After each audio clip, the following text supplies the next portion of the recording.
तो चलिए आज बात करते हैं उस चीज की जो हमें दिखाई तो नहीं देती पर हमारी पूरी डिजिटल दुनिया को चलाती है। जी हाँ, हम बात कर रहे हैं नेटवर्किंग की।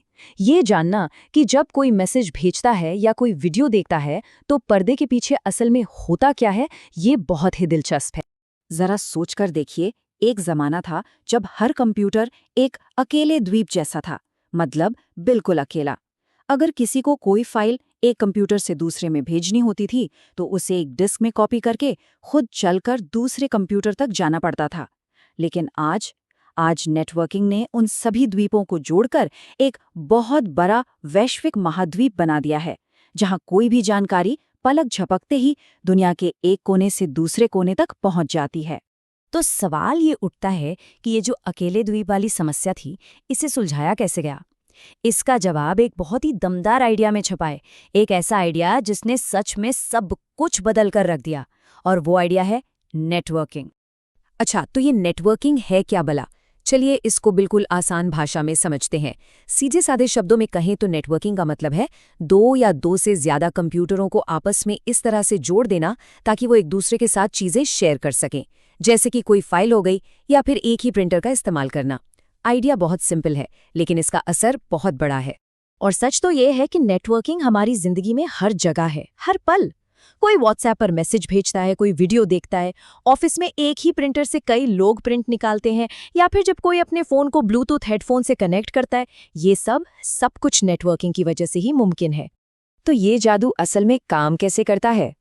चलिए इस जादू के पीछे की साइंस को समझते हैं, वो भी बिल्कुल आसान भाषा में। हम इसे 3 हिस्सों में तोड़कर देखेंगे जो हर नेटवर्क की बुनियाद होते हैं। तो बात यह है कि हर नेटवर्क, चाहे वो कितना ही छोटा हो या कितना ही बड़ा, सिर्फ 3 चीजों पर टिका होता है: डिवाइस, मीडिया और प्रोटोकॉल। चलिए एक एक करके इन तीनों को जानते हैं। सबसे पहले आते हैं डिवाइस। ये नेटवर्क के वो हिस्से हैं जिन्हें हम अपनी आंखों से देख सकते हैं, अपने हाथों से छू सकते हैं। ये हमारे नेटवर्क के फिजिकल बिल्डिंग ब्लॉक्स हैं। इसमें हमारा लैपटॉप, हमारा स्मार्टफोन, ऑफिस में रखा प्रिंटर या कोई सर्वर भी शामिल है। और हाँ, वो राउटर जो हमारे घरों में लगा होता है, उसे तो आप नेटवर्क का ट्रैफिक पुलिस ही समझ लीजिए। उसका काम ही यही है कि डेटा के ट्रैफिक को सही पते पर सही दिशा में भेजना। चलिए आगे बढ़ते हैं। अगर डिवाइस गाड़ियां हैं तो उन्हें चलने के लिए एक सड़क भी तो चाहिए, है ना? बस वही सड़क है हमारा दूसरा कंपोनेंट, मीडिया। ये वो रास्ता है जिस पर डेटा एक डिवाइस से दूसरे डिवाइस तक का सफर तय करता है।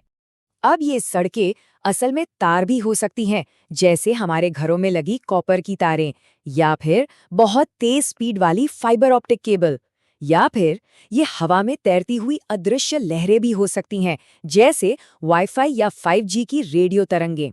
और अब आता है तीसरा और सबसे जरूरी हिस्सा। सोचिए, हाईवे तो है, गाड़ियां भी हैं, पर अगर कोई ट्रैफिक लाइट, कोई नियम कानून न हो तो सब गड़बड़ हो जाएगा। यहीं पर आते हैं हमारे तीसरे हीरो, प्रोटोकॉल्स। ये डेटा के लिए सड़क के नियम होते हैं। इसे ऐसे समझिए, जैसे दो लोगों को आपस में बात करने के लिए एक ही भाषा, मान लीजिए हिंदी आनी चाहिए, ठीक वैसे ही कंप्यूटरों को एक दूसरे से बात करने के लिए प्रोटोकॉल्स की जरूरत पड़ती है। इसमें आईपी जैसे प्रोटोकॉल होते हैं जो डेटा पैकेट पर सही पता लिखते हैं, या एचटीटीपी जो हमें वेब पेज दिखाता है। और एक और बहुत जरूरी प्रोटोकॉल है टीसीपी।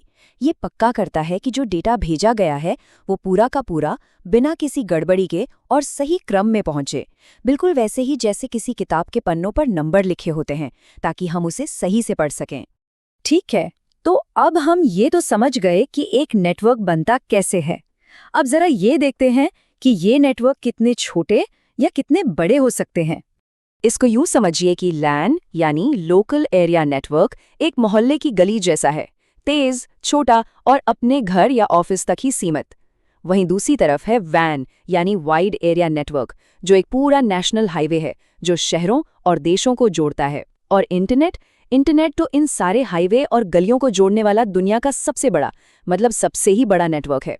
ये असल में नेटवर्कों का नेटवर्क है। तो इन सब चीजों को जानने का फायदा क्या है? ये सब जानना इतना जरूरी क्यों है? क्योंकि ये नेटवर्किंग की दुनिया को समझने का पहला और सबसे अहम कदम है। क्योंकि ये समझना साइबर सिक्योरिटी और आईटी की दुनिया में रखा गया पहला सबसे मजबूत कदम है।